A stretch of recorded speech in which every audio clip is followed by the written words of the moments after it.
morning from the 4th of CME. This is Chris Robinson with your Traders Exclusive comment today here, Tuesday the 8th, first day of business after the long weekend. Concentrating on the greens here today.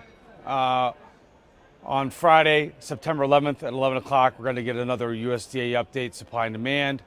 The last report, was very shocking. We came out with a very larger than expected carryout for soybeans that pushed us down to the lows that day.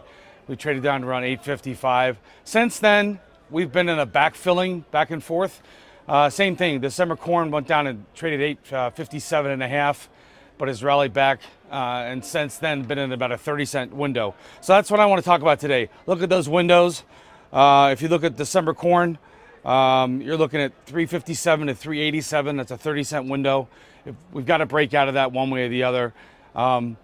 Moving on to soybeans, we've really been in about a 20-cent window, 868 to 888 in the past couple weeks. But you've got to be aware of that contract low at 855. Could we go back there and test it?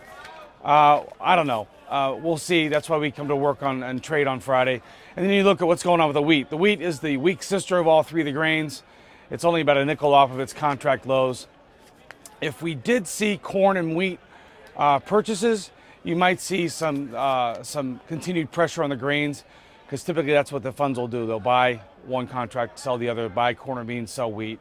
So heading into the week, what would I do? I would look for those ranges, those extreme ranges, to either give you a chance to get on board with a breakout or sell it against that resistance.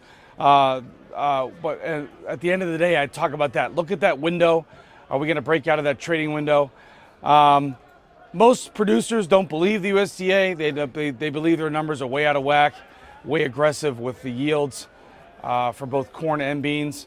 However, the private forecasters recently have been coming closer and closer to what the USDA thought. Informatus last week was very close to what the USDA thought. What does that mean?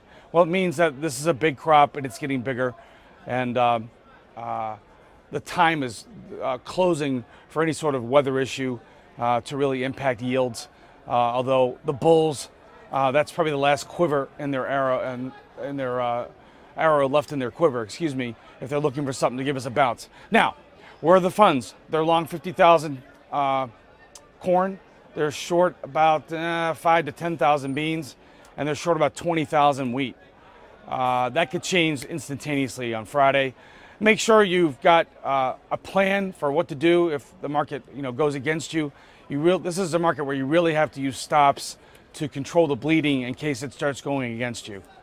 From the 4th of CME, this is Chris Robinson. Hope you get set for Friday's USDA.